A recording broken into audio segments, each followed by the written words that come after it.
Long Beach, California, International Karate Championship, August 5, 1967, Saturday afternoon, 2:30 p.m. The gymnasium is packed with 1,800 people. Competitors from across the country have come for this tournament, the largest martial arts event ever held in the United States. Masters of karate, judo, taekwondo, and kung fu, each representing their schools, their styles, their decades of training. The air smells of sweat, liniment, and ambition. In the center of the gymnasium is a demonstration mat. This is where the masters showcase their techniques, where legends are made or destroyed.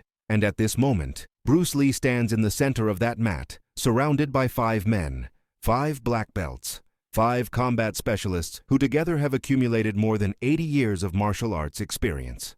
Bruce is 26 years old. He measures 1.70 meters and weighs 61 kilos. He is not famous yet. There are no movies, no global fame. He is just a kung fu instructor from San Francisco who has a reputation that says his speed is superhuman, that his combat philosophy is revolutionary, that he does not respect traditional rules, and that is exactly why he is surrounded. It all started 30 minutes earlier. Bruce was watching the demonstrations, seated in the stands with some of his students.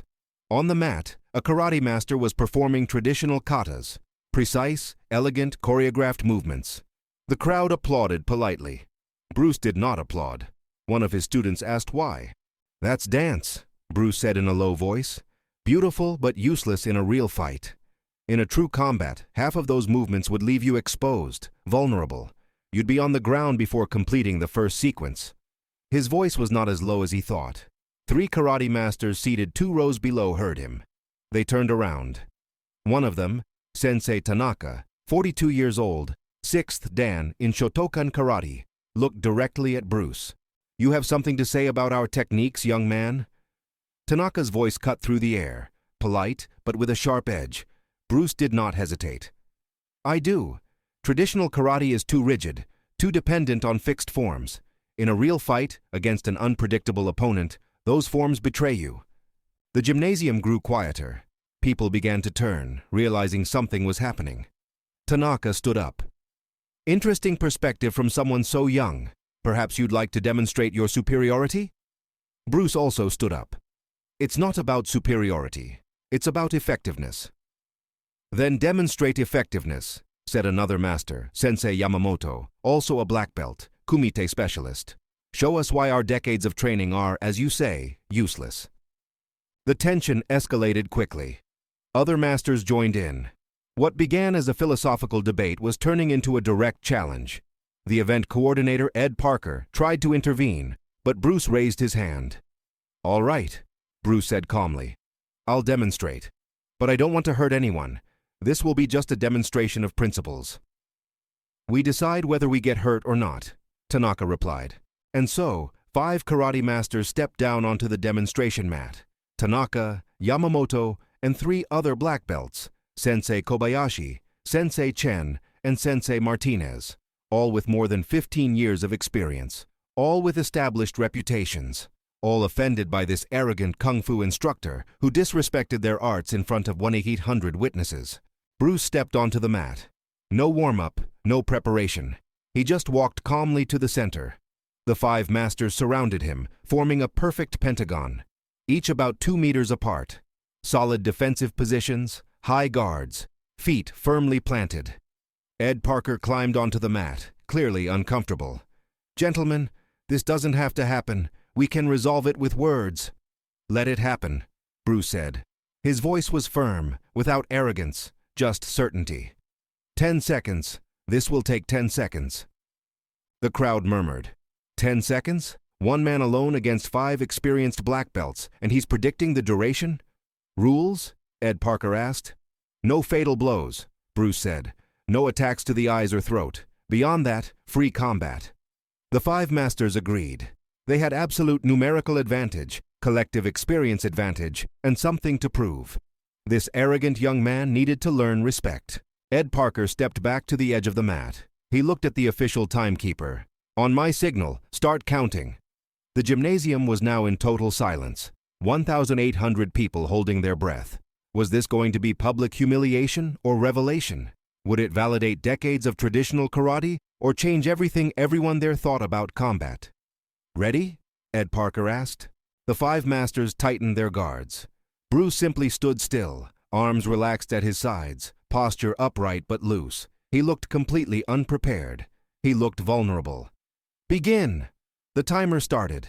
For exactly 1 second, no one moved. The five masters were waiting for Bruce to make the first move, to reveal his strategy.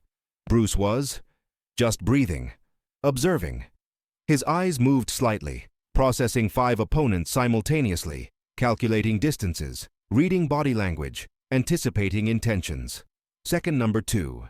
Sensei Yamamoto broke. He was directly in front of Bruce. He launched a Mai Geri, a classic karate front kick, fast and powerful, aimed at Bruce's abdomen.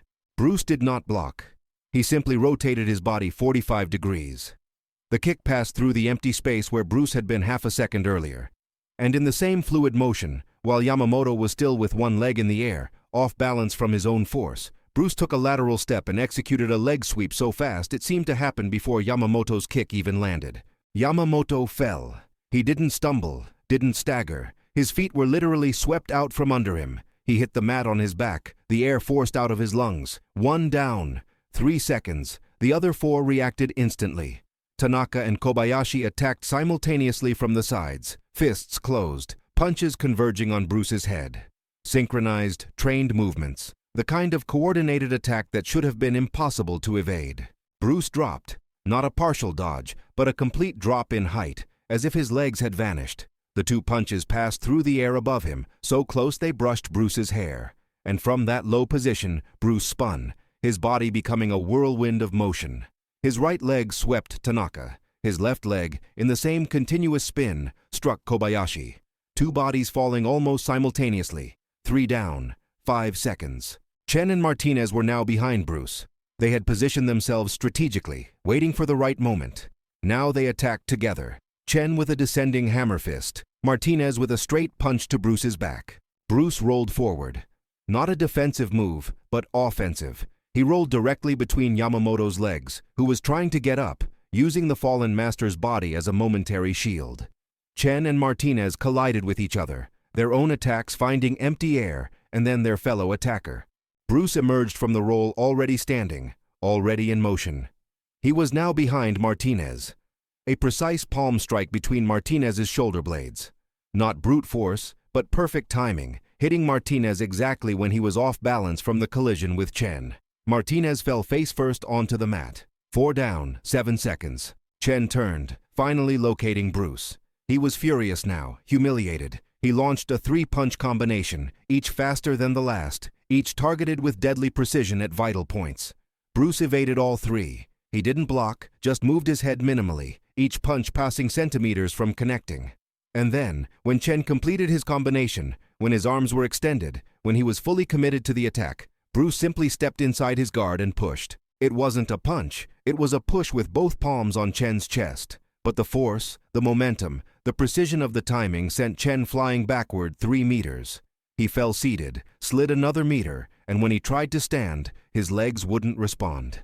The impact had shocked his entire central nervous system. 5 down, 9 seconds. Bruce Lee stood in the center of the mat. The 5 karate masters lay on the ground around him in various positions of defeat and disorientation. Yamamoto was on all fours, trying to catch his breath. Tanaka was sitting, holding his ankle. Kobayashi was on his back, staring at the ceiling. Martinez was prone, motionless. Chen was sitting, staring at his own hands as if they belonged to someone else.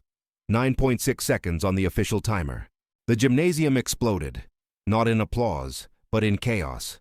People shouting, people in shock, people trying to process what they had just witnessed. Martial arts masters, people who had dedicated their lives to combat, had just seen something that contradicted everything they understood about how fights work. How did one man alone defeat 5 experienced opponents in less than 10 seconds? How did he not take a single hit? How did every one of his movements seem to be 2 steps ahead of every attack? Ed Parker was frozen at the edge of the mat, his mouth literally open. He had organized this tournament to promote martial arts, to unite different styles, and now he had just witnessed a man deconstruct 5 masters as if they were moving in slow motion. Bruce walked over to Yamamoto, the first one he had taken down. He extended his hand. Yamamoto stared at it for a long moment, pride battling reality. Then he took the hand. Bruce helped him up. He did the same with each of the 5. One by one, Bruce Lee helped the men who had come to humiliate him back to their feet. There was no triumph in his eyes, no mockery, only respect. When all 5 were standing again, Sensei Tanaka spoke first. His voice was hoarse, but firm. How? How did you do that? Bruce took a deep breath. He looked at the 5 men, then at the silent crowd hanging on every word. You fought with forms, Bruce said calmly. I fought with principles. You executed techniques you practiced 1,000 times. I responded to what was happening in the moment.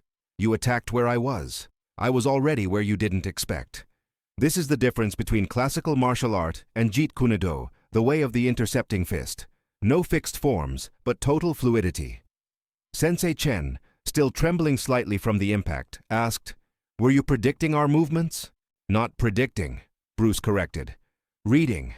Every body has signals. Before you punch, your shoulders move. Before you kick, your weight shifts. Before you attack, your eyes reveal intention. I didn't fight 5 men. I read 5 open books and responded accordingly. Tanaka shook his head slowly. We completely underestimated you. No, Bruce said. You overestimated your forms. Karate is powerful, but when you always fight the same way, against someone who doesn't follow those same rules, you become predictable. And predictability in combat is death. The crowd began to stir again. Heated conversations breaking out throughout the gymnasium. Masters debating, students questioning everything they had learned, journalists scribbling furiously. Ed Parker finally found his voice. He stepped onto the mat and placed a hand on Bruce's shoulder. This needs to be taught. What you know, what you can do, this needs to be shared. Bruce looked at him. That's why I'm here. Not to prove superiority. To show possibility. To demonstrate that we have to evolve, adapt, question tradition when tradition limits us. Sensei Yamamoto, now recovered, stepped forward. He bowed deeply to Bruce. I came here to defend my art. I leave here wanting to learn yours. The other 4 masters did the same. 5 deep bows of respect. 5 acknowledgments that they had witnessed something beyond their current understanding. Bruce returned the bow. You are all honorable warriors. I didn't come to destroy your arts, but to expand possibilities. Come train with me whenever you want. I'll show you everything I know. And he did. In the months that followed, 4 of those 5 masters visited Bruce's school in Oakland. They trained, unlearned, relearned. They took what Bruce taught back to their own schools, starting a silent revolution in American martial arts. But on that day, August 5th, 1967, Indy 800 witnesses saw something that changed everything. They saw a 61-kilo man defeat 5 black belts in 9.6 seconds. They saw speed that shouldn't have been possible. They saw principles defeat forms.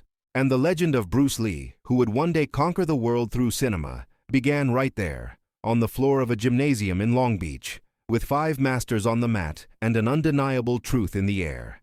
Some people are fast, some people are strong, some people are skilled. Bruce Lee was something different. He was inevitable.